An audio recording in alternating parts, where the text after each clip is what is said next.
नमस्कार, प्रभात टीवी में आप सबका स्वागत है। मैं हूं रमेश भगत। गांधी और लाल बहादुर शास्त्री की जयंती को भाजपाइयों ने मरीजों को फल वितरण कर मनाया। 2 अक्टूबर महात्मा गांधी और पूर्व प्रधानमंत्री लाल बहादुर शास्त्री की जयंती के मौके पर सुकला स्थित लाल बहादुर शास्त्री अस्पताल में भाजपाइयों ने देश के दोनों महापुरुषों को याद किया और देश के लिए उनके योगदान को याद कर उनके बताए मार्ग पर चलने का संकल्प भी उनके द्वारा लिया गया। वहीं भाजपा के स्वच्छ भारत अभियान विभाग ने गांधी और लाल बहादुर शास्त्री जयंती का आयोजन अस्पताल परिसर में रखा, जिसमें भारी संख्या में भाजपा के कार्यकर्ता और जिला अध्यक्ष कार्यक्रम में मुख्य रूप से उपस्थित हुए। कार्यकर्ताओं को संबोधित करते हुए जिला अध्यक्ष ने कहा कि दोनों महापुरुषों की जयंती हम सब मना रहे हैं। उनका अमूल्य योगदान इस देश के लिए रहा है। वहीं प्रधानमंत्री मोदी ने 2 अक्टूबर को ही स्वच्छ भारत अभियान की शुरुआत की थी। आज 2 अक्टूबर है। आज ही के दिन हमारे देश के प्रधानमंत्री माननीय श्री नरेंद्र मोदी जी के द्वारा स्वच्छ भारत अभियान की शुरुआत 2014 में की गई। उसी संदर्भ में आज का जो कार्यक्रम है स्वच्छता अभियान का, ये रखी गई है और यह कार्यक्रम निरंतर प्रतिवर्ष आज ही के दिन संपन्न होता है। ये कार्यक्रम महात्मा गांधी के जन्मदिन के अवसर पर हम लोगों ने आज उनकी जो कल्पना थी स्वच्छता पे, उस स्वच्छता पे तो कल्पना करते हुए हम लोगों ने आज माननीय नरेंद्र मोदी जी ने सेवा ही संगठन के रूप में आज सप्ताह मना रहे हैं हम लोग।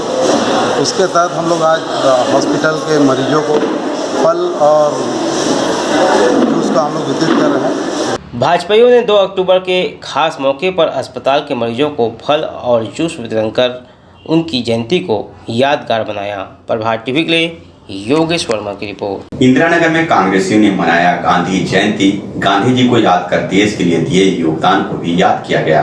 ब्लॉक कांग्रेस कमेटी के तत्वाधान में शनिवार को गांधी जयंती मनाई गई, जिसमें मुख्य अतिथि के रूप में तुलसी साहू उपस्थित रही। गांधी जयंती के अवसर पर सभी कांग्रेसियों ने गांधी को याद किया और उनके बताए मार्ग और आदर्शों पर चलने का संकल्प भी लिया। वहीं मुख्य अतिथि तुलसी साहू ने उपस्थित कांग्रेसियों को संबोधित करते हुए कहा कि आज पूरे देश में महात्मा गांधी की जयंती मनाई जा रही है। इनके त्याग और बलिदान से आज हम गुलामी की जंजीरों से आज़ाद हैं। ऐसे महापुरुष को देश कभी नहीं भूल पाएगा। वहीं उन्होंने आगे कहा, प्रदेश के मुख्यमंत्री भूपेश बघेल राज्य को आगे बढ़ाने नई योजनाओं का शुभारंभ कर राज्य की जनता को लाभ पहुंचाने का कार्य कर रहे हैं, जिसकी जानकारी जिला अध्यक्ष तुलसी साहू ने मीडिया को दी। राष्ट्रपिता महात्मा गांधी जी और पूर्व प्रधानमंत्री लाल बहादुर शास्त्री जी जयंती के अवसर पर हम अपने महापुरुष महासंतों को पहले तो कोटि कोटि नमन करते हैं और पूरे छत्तीसगढ़ जिला की ओर से हम सब कोटि नमन करते हुए जगह जगह किया जा रहा। ये देश किसी महान देश है। ये देश में जिस तरह से गांधी जी ने हम सबको आज़ादी दिलाई और नेतृत्व में चलकर हम सब और उनके मार्गदर्शन में हम सब आगे बढ़े। कांग्रेसियों ने गांधी जयंती के मौके पर विभिन्न स्थानों में स्थापित गांधी मूर्ति पर माल्यार्पण कर उन्हें याद किया। प्रभात टीवी के लिए योगेश वर्मा की रिपोर्ट। समाज कल्याण विभाग बिलासपुर द्वारा अंतर्राष्ट्रीय वृद्धजन दिवस पर सम्मान समारोह का आयोजन किया गया। स्वास्थ्य शिविर लगाकर वृद्धजनों का स्वास्थ्य परीक्षण किया गया। बता दें कि दिनांक 1 अक्टूबर 2021 को अंतर्राष्ट्रीय वृद्धजन दिवस के अवसर पर वरिष्ठ नागरिक सम्मान समारोह का आयोजन राम मंदिर चाटापारा बिलासपुर के सभागृह में किया गया। उक्त आयोजन के प्रथम चरण में प्रातः 9 बजे से 12 बजे तक पंजीयन एवं इंडियन मेडिकल एसोसिएशन द्वारा स्वास्थ्य परीक्षण किया गया। श्री गया प्रसाद देवांगन द्वारा योगाभ्यास एवं श्री आर्यन राजपूत द्वारा वरिष्ठ जन को कोरोना पर गाए हुए गीतों का प्रस्तुति देने का मौका मिला। श्री दिनेश गुप्ता एवं साथियों द्वारा पंडवानी गायन का कार्यक्रम प्रस्तुत किया गया। कार्यक्रम में वरिष्ठ नागरिकों के संरक्षित माता पिता एवं भरण पोषण तथा कल्याण अधिनियम 2007 विधिक प्राधिकरण बिलासपुर द्वारा पुलिस विभाग एवं विभागीय अधिकारियों द्वारा जानकारी दी गई। कार्यक्रम के द्वितीय चरण में अतिथियों के स्वागत, आगमन एवं उद्बोधन पश्चात कई प्रकार के खेलों का आयोजन किया गया, जिसमें कि लूडो, कैरम, कुर्सी दौड़, गोला फेंक एवं 35 विजेताओं को पुरस्कृत कर विभिन्न क्षेत्र में कार्य करने वाले 15 वरिष्ठ नागरिकों को भी आत्मसम्मान पूर्व से सहायक उपकरण का वितरण किया गया। मुख्य अतिथि के करण कमलों से किया गया कार्यक्रम का स्वागत एवं भाषण एच खलको संयुक्त संचालक समाज कल्याण बिलासपुर तथा संचालक प्रशांत मोकासे के द्वारा किया गया। कार्यक्रम में मुख्य रूप से तखतपुर विधायक एवं संसदीय सचिव रश्मि आशीष सिंह एवं साथ ही योग आयोग छत्तीसगढ़ के सदस्य रविंद्र सिंह जी उपस्थित रहे। वृद्धजन दिवस मनाया जाता था, जिसको अब हिंदुस्तान में वरिष्ठ नागरिक दिवस के रूप में मनाया जाता है, जो कि समाज कल्याण विभाग का एक हिस्सा है। और ये बहुत ही खुशी की बात है कि हिंदुस्तान में स्वास्थ्य सेवाएं इतनी बेहतर हुई हैं। और जिस तरह से शासन में जब केंद्र में मनमोहन सिंह की सरकार थी, तो वृद्धों के लिए पेंशन 2009-10 में चालू की गई, जो अलग अलग नामों से इंदिरा पेंशन है, वृद्ध पेंशन है, विधवा पेंशन है, सुखद सहारा है, मुख्यमंत्री पेंशन है। उनसे उनको एक आर्थिक संबल मिला है।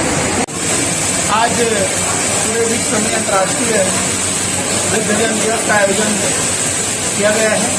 इसी कार्यक्रम में जिला बिलासपुर द्वारा भी राम मंदिर बिलासपुर में इस सम्मान कार्यक्रम का आयोजन किया गया है। क्लोजिंग समाज कल्याण के द्वारा इस प्रकार का आयोजन कर वृद्धजनों को एक आत्मसम्मान देने की ये अच्छी पहल है। प्रभात टीवी के लिए बिलासपुर से संतोष मिश्रा की रिपोर्ट। थाना धमधा के परिसर में वृद्धजनों का सम्मान समारोह आयोजित किया गया। पुलिसजनों से सम्मान पाकर वृद्धजन हुए उत्साहित। दुर्ग जिले में अंतर्राष्ट्रीय वृद्धजन दिवस समर्पण अभियान के तहत धमधा थाना परिसर में टीआई त्रिनाथ त्रिपाठी के मार्गदर्शन में नगर के वृद्धजनों का सम्मान किया गया। समारोह में उपस्थित मुरली प्रसाद ताम्रकार ने कहा कि थाना प्रभारी ने हमको सम्मानित कर गौरवान्वित किया है, हम उनके उज्जवल भविष्य की कामना करते हैं। वहीं मणिकांत गोस्वामी ने कहा कि यह सराहनीय परंपरा है, सम्मान पाकर काफ़ी अच्छा लग रहा है। लाल यादव फिर नरा राम सिन्हा के साथ 20 वृद्धजनों को सम्मानित किया गया। थाना प्रभारी त्रिनाथ त्रिपाठी ने कहा कि समर्पण अभियान के तहत वृद्धजन हमारी धरोहर हैं, इनके आसीनों के चलते ही हमारा जीवन सफल हो सकता है। हम हमेशा ही उनका सम्मान करें, अवश्य ही उनके आशीर्वाद का शुभ फल प्राप्त होगा। कार्यक्रम में नगर के गणमान्य एवं पुलिस स्टाफ उपस्थित थे। पुलिस महानिदेशक महोदय और हमारे दुर्ग जिले के वरिष्ठ पुलिस अधीक्षक महोदय के मंशानुसार समर्पण अभियान चलाया जा रहा है, जिसमें हमारे थाना क्षेत्रीय जितने वरिष्ठ जन हैं उनका सम्मान किया जाना है, उनकी कुशल क्षेम जानना है, उनकी जो भी परेशानी उनको दूर करना है। इसी तारतम्य में आज विश्व वृद्धजन दिवस है, जिसके तारतम्य में हमने अपने थाना क्षेत्र के वरिष्ठ जनों को बुलाया था, उनको सम्मानित किया, उनका आशीष लिया है और थाने में जितना अच्छे से काम हो सके हमने उनसे चर्चा किया। का सम्मान जब भी होता है, पूरा हम लोगों को ऐसा लगता है कि जीवन हमारा बहुत धन्य हो गया है। और हमारे थानेदार साहब भी जो पहल किया है इन्होंने बुज़ुर्गों का सम्मान करने, ये उनका संस्कार है और उनका ऐसा लगता है कि काफ़ी ऊंचे ख्यालात के हैं और इनमें काफ़ी सुधार का और उसमें ये धमधा के जनता के लिए बहुत ही गर्व की बात है कि ऐसे ऑफिसर हमारे बीच हैं। और बुज़ुर्गों का ही नहीं, वो खुद युवा हैं, युवा को भी लेक्चर है मैं यहाँ पे देख रहा हूँ और काफ़ी प्रशंसनीय है जो अति सराहनीय है। ऐसी काम हर समय होता रहे, जिससे ऑफिस वालों का सम्मान होता रहे, वरिष्ठ जनों का सम्मान होता रहे, जनता जनार्दन का सम्मान होता रहे, जिससे ये आगे अपना भविष्य और अच्छा बढ़ते क्रम में रहे, जिससे सबको फ़ायदा हो। इसमें इसे हमारे प्रतिनिधि लोग भी उपस्थित हैं, जिससे अच्छा कार्यक्रम हुआ है।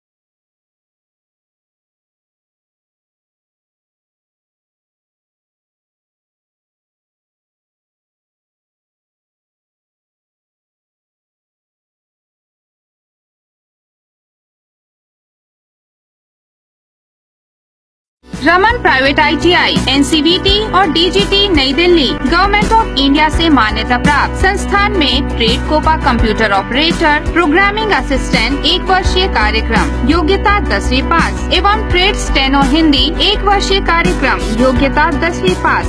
प्रवेश प्रारंभ है। संस्थान में विशेष सुविधाएं, निशुल्क स्पोकन इंग्लिश, शासकीय सेवा में मान्य कोर्स, प्लेसमेंट सुविधा, छात्रवृत्ति सुविधा, फीस आसान किस्तों में, अनुभवी एवं योग्य शिक्षकों द्वारा प्रशिक्षण, CCTV कैमरे द्वारा मॉनिटरिंग। अधिक जानकारी एवं प्रवेश के लिए संपर्क करें Raman private ITI, Baba Deep Singh Nagar, Vaishali Nagar, Saraswati Shishu Mandir school के पास। City office AISECT Supela, Himalaya complex Bhilai. Phone number 0788 490 3573 4033 571, mobile number 777 30 27492 738 947 1941। तांबा, पीतल, कांसा, aluminium, stainless steel, cooker, mixie सभी प्रकार के बर्तनों के चिल्लर एवं थोक विक्रेता। यहाँ पर कुकर, मिक्सी, गैस चूल्हा बनाए जाते हैं।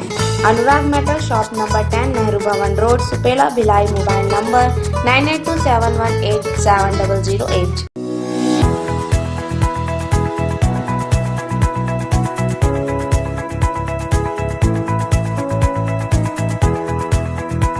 भिलाई के हुड़को में अंतर्राष्ट्रीय वृद्ध दिवस मनाया गया, जहां पर कोतवाली थाना प्रभारी ML शुक्ला ने वृद्धजनों को गुलाब देकर उनका सम्मान किया, तो वहीं वृद्धजनों को उनके अधिकारों से भी उन्हें अवगत कराया। वरिष्ठ नागरिक दिवस के अवसर पर दुर्ग पुलिस द्वारा जगह जगह विभिन्न कार्यक्रम आयोजित किए गए। इसी कड़ी में भिलाई कोतवाली के थाना प्रभारी ML शुक्ला भिलाई हुड़को स्थित खेल मैदान पहुंचे। उन्होंने वरिष्ठ नागरिकों से मुलाकात की, उनको गुलाब का फूल भेंट कर सम्मानित किया। वहीं वरिष्ठ नागरिकों ने भी पुलिस के अधिकारियों को अपने बीच पाकर काफ़ी खुश नजर आए। अंतर्राष्ट्रीय वृद्ध दिवस के अवसर पर बुजुर्गों ने सबके साथ मिलकर केक भी काटा। थाना प्रभारी ने शिकायतें एवं सुझाव को गंभीरता से सुनते हुए कहा कि आप लोगों का सुझाव हमेशा जरूरी रहेगा। पुलिस आपकी सुरक्षा के लिए है, हमारा दायित्व सुरक्षा प्रदान करना है। बड़ों का सम्मान हमेशा होना चाहिए, आपका सहयोग आशीर्वाद निरंतर मिलना चाहिए। आपको लगना चाहिए यह हमारी पुलिस है। वरिष्ठ नागरिकों का आज दिवस है, अंतर्राष्ट्रीय दिवस, और हम लोग भी समाज के एक प्राणी हैं। हम लोग भी ऐसा महसूस करते हैं जाप के अलावा कि वरिष्ठ नागरिकों को माता पिता के जो समान है उनका आशीर्वाद हमारे साथ रहना चाहिए और उनका सम्मान समाज में होना चाहिए। तो हम आशीर्वाद लेने के लिए भी और वरिष्ठ नागरिकों के प्रति अपना सम्मान प्रकट करने के लिए, उनके प्रति कृतज्ञता प्रकट करने के लिए और ये बताने के लिए कि आप वरिष्ठ नागरिक हैं, आप हमें आशीर्वाद देने के लायक हैं, लेकिन हम आपके साथ हमेशा खड़े हैं, आपके सुख दुख में खड़े हैं। जब भी हमारी आवश्यकता पड़े हम आपकी सेवा के लिए तत्पर हैं। ये संदेश देने के लिए और ये सम्मान करने के लिए मैं उनके पास आया हूँ। अंतर्राष्ट्रीय वृद्ध दिवस पर सामाजिक कार्यकर्ता सुमन सिंह ने वृद्धजनों की तकलीफों की जानकारी ली, पेंशन बंद होने की जानकारी दी, तो वहीं हर माह पेंशन राशि खाते में दिलाने की गुहार भी वरिष्ठ नागरिकों ने लगाई। अंतर्राष्ट्रीय वरिष्ठ नागरिक दिवस के अवसर पर सामाजिक कार्यकर्ता सुमन सिंह ने वार्ड 37 शक्तिनगर के बुजुर्गों से मुलाकात कर खान पान सहित दिनचर्या के संबंध में जानकारी ली। साथ ही उनके साथ बैठकर चाय नाश्ता करते हुए खुशी के पल बिताए।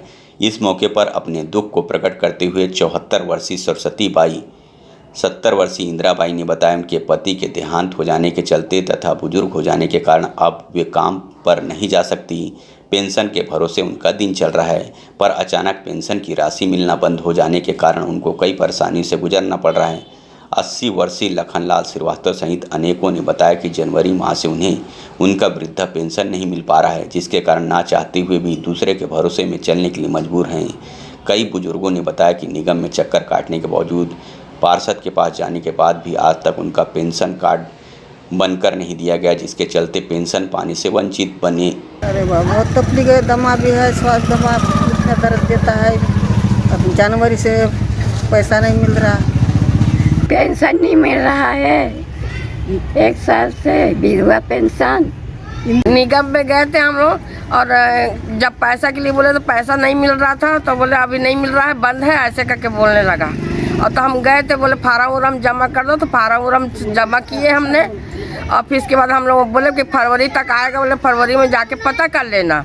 तो पता करने गए तो वहाँ पर स्टेडियम में जाते थे तो बोलते उसमें वो नहीं, टिकट नहीं बना है, वो नहीं बना, तो मशीन बंद है, कहीं ख़राब है, ऐसे बोलते थे। तो मिल नहीं रहा है, अभी तक आई नहीं, 7 महीना से नहीं मिल रहा है। तबीयत ठीक नहीं, पैसा नहीं मिल रहा है 1 साल से, पेंशन नहीं बना, इसी तकलीफ है। खुर्शीपाद सेक्टर 11 निवास। प्रदेश के स्वास्थ्य मंत्री पहुंचे सीएम मेडिकल कॉलेज, 2.5 साल वाले फार्मूले पर फैसला हाईकमान के हाथ में बताया। भिलाई स्थित कचांदूर सीएम मेडिकल कॉलेज में पहुंचे प्रदेश के स्वास्थ्य मंत्री ने कहा कि प्रदेश में सभी के सभी विधायक पार्टी के साथ और 70 के 70 विधायक एक साथ ही चलेंगे। 2.5 साल वाले फार्मूले पर सिंहदेव ने कहा कि पार्टी हाईकमान जो तय करता है वह उस पर काम करते हैं, जिसको कि सभी को मानना पड़ता और हाईकमान जो चाहेगा वह करेगा। प्रदेश में कोरोना वायरस की तीसरी लहर को लेकर उन्होंने कहा कि अभी हालात नियंत्रण में है और तीसरी लहर से आने से बचा जा सकता है। जिस हिसाब से प्रदेश में कोरोना वायरस को लेकर जागरूकता और वैक्सीन से लोगों में जागरूकता आई है, उससे कोरोना की तीसरी लहर को रोकने में कुछ हद तक सफलता जरूर मिलेगी। गौरतलब कि अपने संक्षिप्त दुर्ग जिले के प्रवास के दौरान प्रदेश के स्वास्थ्य मंत्री टी.एस. सिंहदेव दुर्ग जिले में खुलने वाले चंदूलाल चंद्राकर मेडिकल कॉलेज के अधिग्रहण के पश्चात उस पर एक मीटिंग लेने कॉलेज पहुंचे थे, जहां पर सवालों के जवाब देते हुए उन्होंने कहा कि 2.5 साल वाले फार्मूले को लेकर हाईकमान जो चाहेगा वो करेगा और पार्टी का फैसला सर्वोपरि होता है। वहीं चंदूलाल चंद्राकर कॉलेज मेडिकल के अधिग्रहण के पश्चात वह पहले से कार्यरत कर्मचारियों के पूछे गए सवालों पर उन्होंने कहा कि यह एक कठिन प्रक्रिया है जिसको लेकर सरकार प्रयास कर रही है, लेकिन कुछ फैसलों के चलते प्रक्रिया में रुकावट थी, जिसको दूर करने के लिए सरकार लगातार प्रयास कर रही है। आज इसके निरीक्षण में आए थे। इस संस्था को विधानसभा में अध्यादेश ने कानून पारित करा के गवर्नर साहब की सहमति भी मिली है और ये एक तरह से अब शासकीय संपत्ति हो गई। इसके वैल्यूएशन की प्रक्रिया चलेगी, इसका जो जायज़ जिसकी कीमत निकलेगी नियमतः उसकी अदायगी शासन करेगी और आगे इसकी व्यवस्था कैसे चला सकते हैं। एक स्वशासी संस्था के रूप में इसके पंजीयन की भी कार्रवाई बढ़ा दी गई है और स्वशासी संस्था के रूप में ही आज देखरेख करने के लिए इसकी स्थिति को जानने समझने के लिए आज आया था। 70 के 70 जो विधायक हैं सब एक राय के हैं जी, कोई अलग राय के नहीं है। 20, 30, 40, 50, 60 मत मानिए, 70 के 70 के हाईकमांड जो निर्णय करेगा वही सारे के सारे विधायक मानेंगे। बाबा, लेकिन इतने वरिष्ठ जो नेता है छत्तीसगढ़ में, चरणदास महंत है, रविंद्र चौबे है और भी कई है, टीएस बाबा का ही नाम क्यों आ रहा है? क्या वाकई कोई कमिटमेंट था क्या? कमिटमेंट की बात नहीं होती, ये सबके सामने ये घटनाक्रम हुआ था कि चुनाव के बाद में 4 लोगों को दिल्ली बुलाया गया था जी। 4 लोग थे, चरणदास महंत जी, ताम्रध्वज साहू जी, भूपेश बघेल जी और टी.एस. सिंहदेव। तो ये चारों को किस लिए बुलाया था?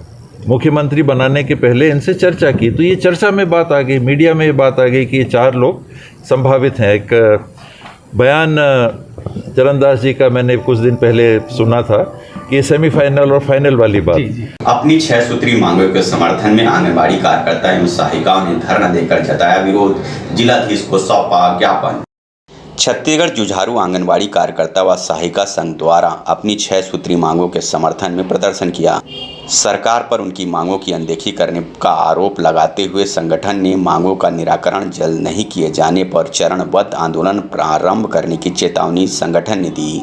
संगठन का आरोप है कि अपनी लंबित मांगों के निराकरण के लिए लंबे समय से संघर्ष किया जा रहा है, लेकिन किसी भी मांग के निराकरण के लिए सकारात्मक पहल नहीं की जा रही है। जिला अध्यक्ष गीता बाग ने बताया कि यह 1 दिवसीय धरना कार्यक्रम आंदोलन राष्ट्रीय संगठन आईफा के आह्वान पर आहूत किया गया था।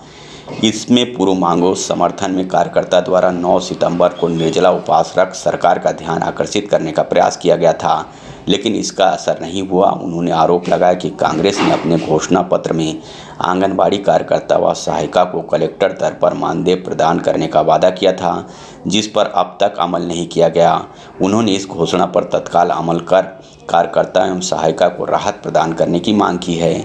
इसके अलावा हड़ताल व बर्खास्ती अवधि का मानदेय दिए जाने, केंद्र सरकार द्वारा की गई बढ़ोतरी राशि 1500 रुपये पर एरियस प्रदान करने, पर्यवेक्षक भर्ती तत्काल प्रारंभ करने, पदोन्नति प्रदान किए जाने की मांग उन्होंने की। साथ ही सेवा समाप्ति पर कार्यकर्ताओं को 5 लाख व सहायिकाओं को 3 लाख रुपए दिए जाने की मांग की। मिनी आंगनबाड़ी केंद्रों को पूर्ण केंद्र के रूप में संचालित करने तथा पोषण ट्रैकर अभियान के लिए मोबाइल व नेट डाटा की सुविधा उपलब्ध किए जाने की मांग भी की गई। जो हम लोग को शासकीय कर्मचारी घोषित कर कलेक्टर दर जो घोषणा पत्र में दिया गया था कांग्रेस सरकार के समय, तो वो कलेक्टर दर हमें दिया जाए।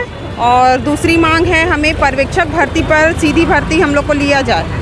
और 1500 रुपये केंद्र सरकार से बढ़ा था, वो हम लोग को जुलाई 2018-19 से मिला है, तो उसका पूरा एरियस हम लोग को दिया जाए।